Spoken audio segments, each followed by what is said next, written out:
Greetings, peace, and blessings. Hopefully, you don't hear the chainsaws. They are trimming trees in my neighborhood today. Of course, the day that I was like, okay, I'm definitely going to record today, there would be some distractions. I had my window open, but I closed it because it was like they're literally like right out front of my home. So I just wanted to make sure the audio was calm and peaceful. Whew, happy.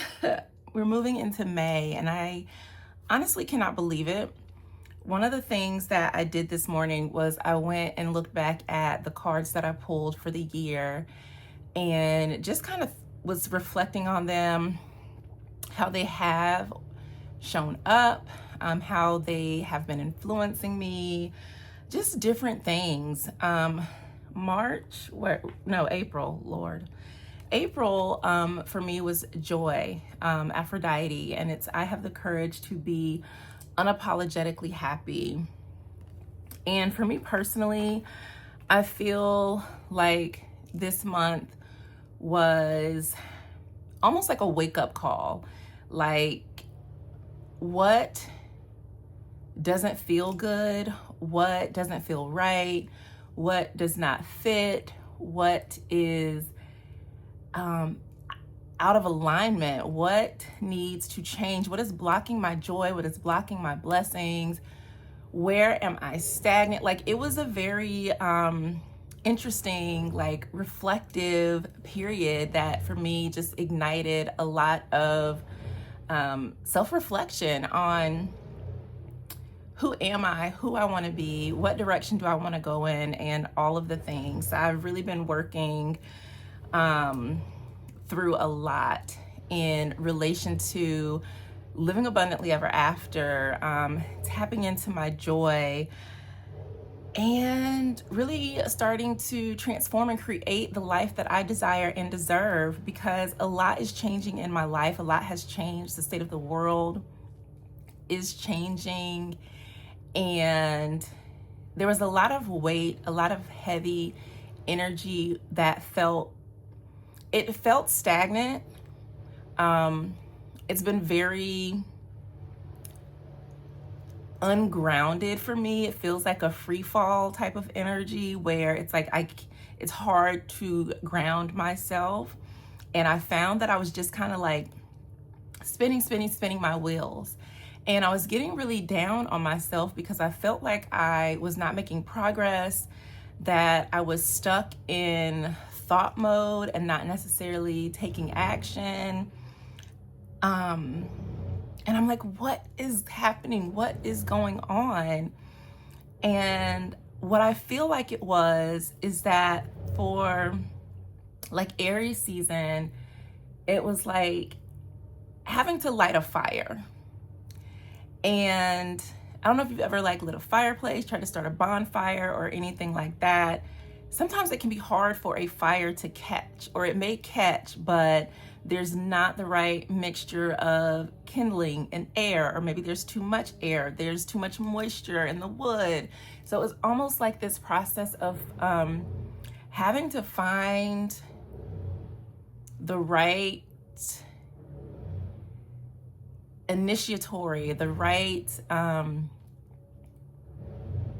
keep saying sparks and like flames, but just trying to find the right ignition, the right thing to like fuel my internal flame. And once I found that, a lot of other things started falling into place for me, as far as shifting in my mindset, my direction, the actions that I'm taking. So it was very, very interesting. Not fun, because like I said, it just felt like I was flailing. And I also had to take a lot of time to myself to like rest and just tend to my body and nurture my needs, because things are changing and I just was super exhausted, not feeling the best. So it's like I just needed a time out, and just was watching how all the different pieces and parts of life were settling, and it helped me see like, okay, what is making me unhappy? What would make me happy? And are these things that I'm including in my life? Are there things that I need to remove from my life in order to tap into my joy? And so I really think that this was a very big guiding card. And what it took me back to was positive forward movement. That was like my first, well, not my first, but my blog, where I was kind of sharing the steps that I was taking as I was transforming my life, getting out of a victim mindset, healing from depression, abuse, trauma, all the things. And it's like a full circle moment. Like, I'm going back to that. I've been sitting and like feeling into each of the different threads of expressions or ways that I've like helped myself, or even like the ways that I've helped others, from positive forward movement to spiritual love healing, and just all the different buckets of healing. And it's like getting back into them, but from a different perspective and in a different way. So I think it's very beautiful that when I stop and get clear, it always takes me back to me. It takes me back to the teachings, the practices, the knowledge, the wisdom that I have gained through my own life experiences. And it's just really beautiful, because it's almost like meeting the future version of myself, and they're saying, you know what you're doing, you know what steps to take, you're on the right path, go back to the basics. And I have not been very active at all on social media, although I have really been loving Threads. I was a huge Twitter lover. Twitter, I think, was probably like the main social media outlet that I was using while I was going through my healing journey, because I could just put out like what I was thinking. It was a short, just text-based. And yeah, so Threads kind of revived that same Twitter feel. But yeah, I've been in cocooning, kind of like in a little bit of hermit mode, and I feel more grounded, which is a beautiful thing. I've been moving my body, which is also one of the key energies for me this year, is movement into balance, walking more, just shaking it out, stretching, moving my body in new and different ways that just feel really good to me. They're getting closer now. But that for me has been very powerful, because I can be a very thoughtful person.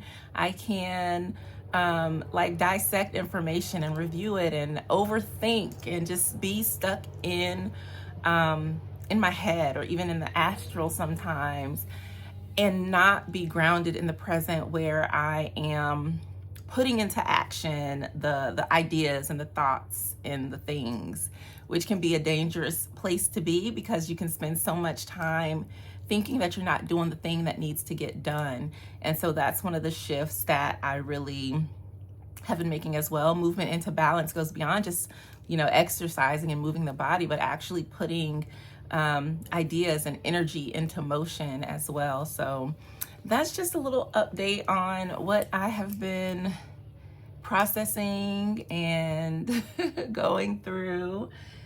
But I'm really grateful, and I'm grateful that I always have, my tools and my spiritual team and my spiritual beliefs and practices to lean on. Because whenever I feel like I'm lost, when I come back into my prayers, into my meditations, into my spiritual baths, into my spiritual rituals, working with my divinatory tools, it always, always, always, always supports me and gives me the information, the guidance, the support, the wisdom that I need in that moment. I've been wanting to come on here and do readings, and it's just been busy, so I had not had time. But with this past new moon in Taurus, I did a reading using Ethany's new moon in Taurus spread, and one of the questions was kind of like, oh my gosh, what was the question? Let me see if I can pull it up real quick. But it asked about like kind of like what's blocking your abundance. And one of the cards that came up in the reading was like the 9 of Swords reversed. And I thought that was very interesting because for me, that's like internal fear and stagnancy and overthinking and worries and doubt and depression, and like all the things, but it's coming from internally, from overthinking, from just sitting in that, in the darkness and rehashing things. And so it just was a reminder how important, you know, mindset is. And that's where positive forward movement started. Like for me, it started, my healing journey started with mindset, and it had to be mindset first, because if our mindset is not where we need it to be, then our actions, our thoughts, our behaviors, our beliefs are not going to lead us where we want to go. And so I think that is a very important thing. Yeah, it's like, what's blocking my prosperity? And if it is you, if it is your thoughts or your ideas or your whatever the case may be, then it has to start here, because what we think affects how we feel affects how we behave. And it's just a cycle, and they're all interconnected. And I just thought that was a very interesting and eye-opening thing. And so yeah, it was just like, it's time for changes. It's time to get back to the things that I know that I need to do, the things that I know that I'm here to accomplish, and the things that I'm here to help other people accomplish. And I don't know, I just feel really good. I'm feeling very grateful, blessed. Whatever little process that I have been going through the almost first half of this year, has like really forced me to look deeply at myself. My theme for this year is ending soul contracts, karmic contracts, outdated contracts. There is this deep push, and I can feel it. Like I was telling one of my friends, it's like, I feel like I am standing on the edge of a cliff, but in front of me is just darkness. Like, I don't know if there's more ground. I don't know what that next step, what's going to happen, if I'm going to fall into a pile of feathers, or if I'm just going to free fall, or if something or someone is going to catch me, or if I just continue walking and there's, you know, a whole new world on the other side of what I think I cannot see. And so there's this